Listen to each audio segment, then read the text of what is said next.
सुप्रभात। कक्षा 9वीं और 10वीं आपके लिए मैं आपके पाठ्य पुस्तक से एकांकी के अंतर्गत दीपदान एकांकी जो कि डॉक्टर राम कुमार वर्मा द्वारा रचित पिछले कक्षा में मैं आपको ऑलरेडी शुरू कर चुकी हूँ। सो आगे उनके जो है प्रश्न कंटिन्यू हम करते जाएंगे। आज पिछली बार हमने देखा कि आपने दीपदान कहानी के अंतर्गत एक तो पन्नादाई के विषय में आपने जाना और उदय सिंह के कुंवर उदय सिंह के विषय में आपने जाना कि इस दीपदान एक सन 1536 ईस्वी में राजस्थान चित्तौड़ दुर्ग में, राजस्थान की एक जगह चित्तौड़ दुर्ग में घटित एक ऐतिहासिक एकांकी है।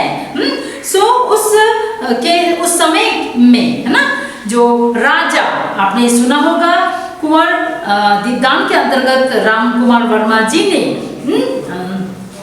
चित्तौड़ के महाराणा सांगा का देहांत होने के बाद उनके पुत्र जो उत्तराधिकारी उदय सिंह पुत्र कुंवर उदय सिंह जो है उसकी उम्र 14 वर्ष, उसके विषय में हमने जाना। और कुंवर उदय सिंह की देखरेख करने वाली थी उनकी दाई माँ, है ना। बचपन से ही उन्होंने उनका सेवा की, इसलिए वो उन्हें दाई माँ कह के पुकारता है। एक स्वामी भक्त दाई माँ एक उनके लालन पालन कार्य पन्ना नाम की एक स्वामी भक्त स्त्री कर रही थी, जिसे पन्नाधाई के नाम से जाना जाता है। उनका भी 13 वर्ष का पुत्र चंदन होता है, जो कुंवर उदय सिंह और चंदन एक ही साथ खेला और बड़ा हुआ, एक ही साथ खेलता और बड़ा हुआ। उसका 13 वर्ष का चंदन नामक एक पुत्र भी है, जो कुंवर उदय सिंह के साथ खेलता रहता था। महाराणा सांगा की मृत्यु के पश्चात उस राज्य में, है ना, उस राज्य में उनके ही पुत्र उदय सिंह के साथ उन्हें उदय सिंह को रखना था, जिसके पश्चात यहाँ उनके महाराणा सांगा की मृत्यु के पश्चात उनके भाई पृथ्वीराज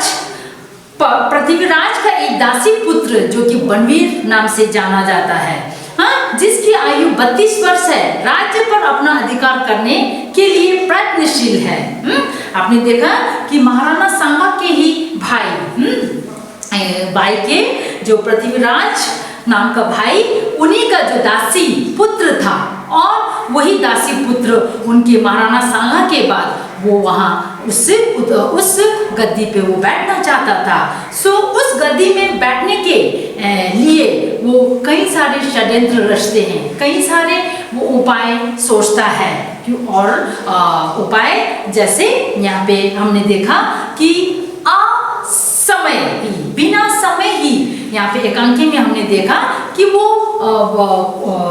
उस राज दरबार में एक भव्य रूप में वो एक दीपदान की आयोजन करता है।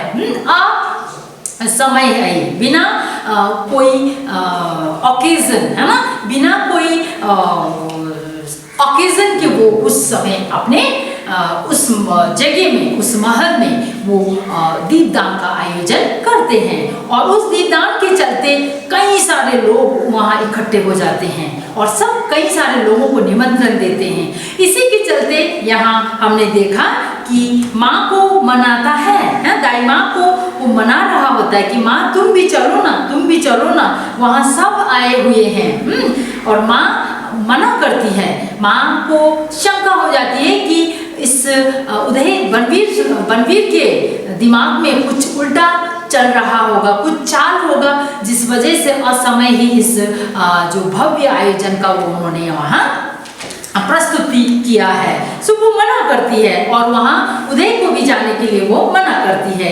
उदय सिंह उसी पश्चात वो रूठ जाते हैं और रूठे हुए स्वर में, तब तो मैं तलवार के साथ ही सो जाऊंगा। पन्ना, अभी वह समय नहीं आया कुंवर, चित्तौड़ की रक्षा में तुम्हें कई दिनों तक तलवार के साथ ही सोना पड़ेगा। उदय सिंह रूखे स्वर में, तुम्हें तलवार से डर लगता है जो बार बार तलवार रखने को कहती हो। पन्ना, तलवार से डर लड़ता कुंवर जैसे लता में फूल खिलते हैं, लता में फूल खिलते हैं, क्लाइंबर्स में है ना, फूल खिलते हैं ना, वैसे ही वहां वीरों के हाथों में तलवार खिलती है, तलवार चमकती है। उदय सिंह उसी तरह रूखे स्वर में, अब मेरा मन बहलाने लगी, तुम नाच देखने नहीं चलती तो मैं ही अकेला चला जाऊंगा, मैं जानता हूँ जाने का उद्यत होता है।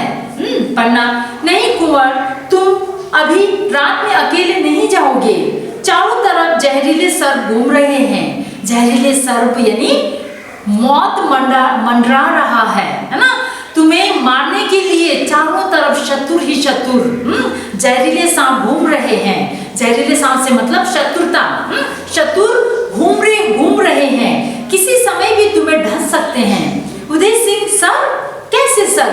वो बच्चा है कि वो समझ नहीं पाता पन्ना यानी दाई माँ का इशारा क्या है।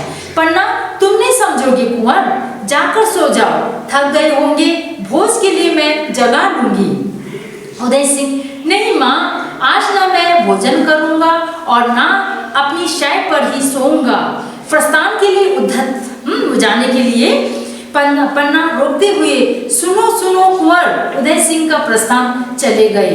कुंवर का रुकना भी मुझे अच्छा लगता है, मना लूंगी, नाच गान दीपदान, इसी से चित्तौड़ की रक्षा होगी। चित्तौड़ में यह बहुत हो चुका और अब तो बनवीर का राज्य है। तू पूर्ण नादम करते हुए एक किशोरी का वहां प्रवेश होती है। माँ बच्चा यानी 14 साल की उम्र के जो बच्चा है उदय सिंह को वो समझाने की बार-बार प्रयत्न करती है उस दीपदान, उस जो नाच गान में शामिल ना होने की, क्योंकि ये दीपदान नाच गान तो बहुत होते आए हैं यहाँ, है ना। चित्तौड़ में यह बहुत हो चुका है। इन द सेंस कहने का मतलब कि चित्तौड़ के राज्य को हड़पने के लिए काफी, है ना, खून बहे, काफी इस प्रकार के आयोजन करके काफी लोगों को धोखा देके हत्याएं हुई है। सो आज ऐसा नहीं होगा। अब अगर ऐसा होगा तो यहाँ बनवीर का ही राज्य चलेगा, क्योंकि बनवीर का मकसद था कि वहाँ वही राज्य करेगा। तभी अचानक एक नूपुर की आवाज में, छन छन छन करती हुई एक नूपुर की आवाज में एक किशोरी लड़की वहाँ प्रस्तुत होती है। किशोरी थी। दाई माँ को प्रणाम। पन्ना, कौन? किशोरी, मैं हूँ सोना, रावल स्वरूप सिंह की लड़की। सोना जो कि लड़की है, किशोरी लड़की है, ये उदय सिंह की सखी भी है। कुंवर जी कहाँ है? कुंवर को ढूंढते हुए, कुंवर को वहां ले जाने के लिए, उस नाच गान में शामिल होने के लिए। पन्ना, वे थक गए हैं, सोना चाहते हैं। सोना चाहते हैं तो मैं भी तो सोना हूँ। अठास बढ़ते हुए जोर से हंसी लगाते हुए। पन्ना, चुप रहे सोना, कुंवर जी रूठ कर सोने चले गए हैं, तुम लोग कुंवर को नाच गान की ओर खींचना चाहते हो। सोना, क्या तनुजा भवानी के सामने नाचना कोई बुरी बात है? देवी माँ के आगे नाचना कोई बुरी बात है? आज हम लोगों ने दीपदान किया और मन भर कर नाचा है, काफी सारे दीपों को दान किया है, दीप जलाए हैं और नाच गान के आयोजन रखे हैं। सो बहुत नाचे हम लोग। कुंवर जी भी तो बड़ी देर तक हमारा नाच देखते रहे, मैं भी उनको देखकर बहुत नाची। उनको देख के मैं भी नाची और कुंवर जी भी वहाँ शामिल थे। उनको हमारा नाच बहुत अच्छा लगा। देखो पैरों की यह ताल, नूपुर की झनकार छन छन छन करती हुई। पन्ना, बस सोना, अगर तू रावल जी की लड़की ना होती तो ना मैंने कुछ भी कर सकती थी। सोना, कटार झोंके देती कटार, तुम मुझे कटार से घोंप देती कटार। अठास करती हुई जोर की हंसी, ठेका लगाते हुए। दाई माँ, तुमने उदय सिंह के सामने तो अपने पुत्र चंदन को भी भुला दिया। उदय सिंह की देख रेख में तो तुमने अपने पुत्र चंदन को भी भूल गए। चंदन का कोई तुम्हें ख्याल ही नहीं। तुम्हारा मातृत्व में उदय सिंह ऐसे समाये हैं जैसे कटार को अपने हृदय में रखने के लिए म्यान ने अपना हृदय खोल कर दिया हो। हंसती हुई खोखला। पन्ना, यह कविता रहने दे, जानती नहीं बनवीर का राज्य है। सोना, ओहो बनवीर, उन्हें श्री महाराजा बनवीर कहो, बागड़ के इलाके से वे हाथी घोड़े की झूल लाए थे। हाँ, झूल इतनी बड़ी, हमारे लिए भी तो एक रेशमी की झूल लाए थे। उन्हें सिर से ओढ़कर नाचने से ऐसा लगता था जैसे मकड़ी के जाले के आर पार चंद्रमा की किरणें थिरक रही हैं। हाँ पन्ना, बहुत नाचती हो, बनवीर की तुम पर बड़ी कृपा है। सोना, द्रौपदी की चीर की तरह आज प्रातः काल उन्होंने मुझे बुलाया और कहा दाई माँ, तुम बुरा तो नहीं मानोगे? पन्ना, मैं क्यों बुरा मानूंगी? सोना, उन्होंने कहा महल में दाई माँ अरावली पहाड़ बनकर बैठ गई है। जिद बनकर बैठी हुई है उस महल में। अरावली पहाड़ हंसती है तो तुम लोग बनास नदी बनकर बहो ना। हाँ, मैं तो एक पहाड़ बनके अड़ी हुई हूँ अपने जिद पे, तो तुम मुझे माने पानी अरावली बनास की नदी बनकर मुझे बहाओ, खूब नाचो गाओ। यो आज कोई उत्सव का दिन नहीं था। आज कोई खास उत्सव का कोई नहीं था दिन, फिर भी तुम लोगों ने, उन्होंने कहा मेरे बनाए हुए मयूर पक्ष कुंड में दीप दान करो। मालूम हो जैसे भवसागर में आत्माएं तैर रही हो, या जैसे मेघ पानी पानी हो गए हो और बिजलियां टुकड़े टुकड़े हो गई हो। पन्ना, बड़े उमंग में हो आज। सोना, दीपों के साथ उमंगे भी तो लौ देने हैं दाई माँ। सारा जीवन एक दीपावली का त्योहार बन गया है। पन्ना, तो यही त्योहार मना रही हो तुम? सोना, मैं ही क्या, सारे नगर निवासी यह त्योहार मना रहे हैं। नहीं मना रही हो तो सिर्फ तुम।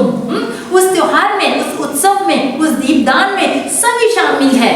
नहीं शामिल है तो सिर्फ तुम दाई माँ, तुम पहाड़ बनने से क्या होगा?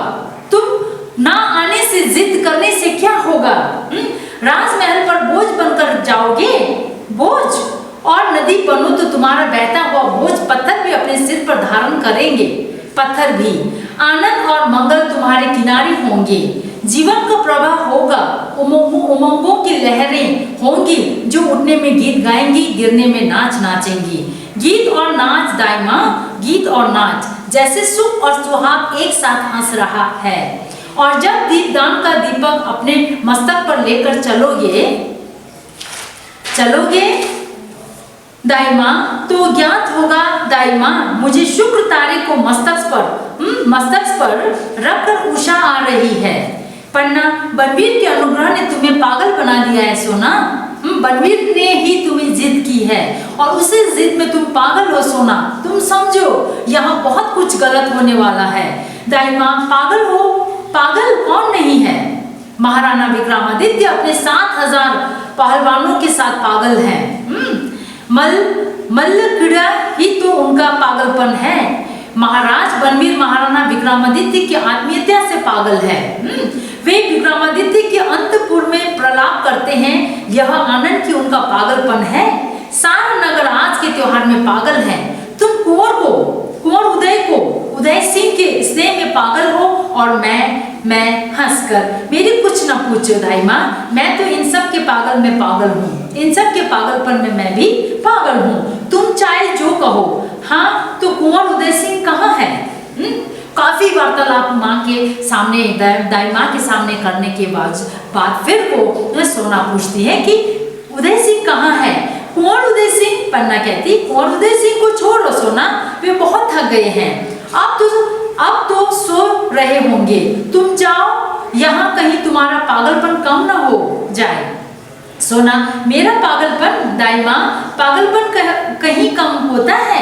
पहाड़ बढ़कर कभी छोटे हुए हैं, नदियां आगे बढ़कर कभी लौटी हैं, फूल खिलने के बाद कभी फूल कली बने हैं, सब आगे बढ़ते हैं। नहीं बढ़ती हो तो सिर्फ तुम सदा एक सी डटे हुए हो, अड़े हुए हो पहाड़ बनके। तुम्हारा पागलपन भी सदा एक सा। मैं रावल की बेटी हूँ, शायद सामान की बेटी बनूं, शायद महाराज की बेटी बनूं, कुछ बढ़कर ही बनूंगी। और तुम दाई माँ, सिर्फ दाई माँ ही रहोगे। मैं तो अपने जीवन में प्रगति आगे बहुत बार करूंगी, बहुत आगे प्रगति करूंगी, किंतु तुम एक दाई माँ है तो दाई माँ ही बन के रहोगे। पन्ना सोना, मुझे किसी से ईर्ष्या नहीं है, मैं जैसी हूँ अच्छी हूँ, राज सेवा में जीवन जा रहा है, यही मेरे भाग्य है। अपने जो दृढ़तापूर्ण है ना, जो स्वामी के जो भक्त है, यहाँ पे माँ यानी दाई माँ के द्वारा, दाई माँ के व्यक्तित्व द्वारा हमें पता चलती है। सोना, भाग्य भाग्य तो सबके होते हैं दाई माँ, ये नुपुर मेरे पैरों में पड़े हैं तो इनका भी भाग्य है, मेरे पैरों की गति में गीत गाते हैं तो वह भी इनका भाग्य है, मेरे आगमन का संदेश पहले ही पहुंच जाती है तो वह भी इनका भाग्य है, और जब मेरे पैर रुक जाते हैं तो ये मौन हो जाते हैं, वह भी इनका ही भाग्य। भाग्य तो सबका होता है दाई माँ, तुम नगर के उत्सव में भाग नहीं ले रही हो ना, लो ना लो, महाराज बनवीर का साथ नहीं दे रहे हो ना दो, मैं कौन होती हूँ बीच में बोलने वाली। तभी वहां से सोना चली जाती है। लेकिन दाई माँ जहां तक वो सोचती थी कि बनवीर का इस आकस्मिक है ना, आकस्मिक इस प्रकार के जो दीपदान का जो त्योहार का उत्सव का मनाना, यहाँ कुछ षड्यंत्र रचा जा रहा है, कुछ इस यहाँ दाल में कुछ काला है ना, दाई माँ का सोचना है, कहीं यहाँ लोगों को यानी उदय सिंह का हत्या करने के पीछे ये सब तो नहीं कर रहे ताकि लोग उस उत्सव में सब भूल जाए, उस उत्सव के मनाते, उस उत्सव के ऐशो आराम यानी नाच उल्लास गानों में सब व्यस्त होके कहीं वो उदय सिंह का हत्या ना कर दे। माँ इसी बात से डरती है, इसलिए वो उसे वहाँ शामिल होने, उस समारोह में जाने से वो मना करती है और स्वयं भी नहीं जाती है। सो आज यहाँ तक पढ़ते हैं, अगले कक्षा में फिर हम लोग कंटिन्यू करते हैं। आज के लिए इतना, पढ़िएगा। Thank you.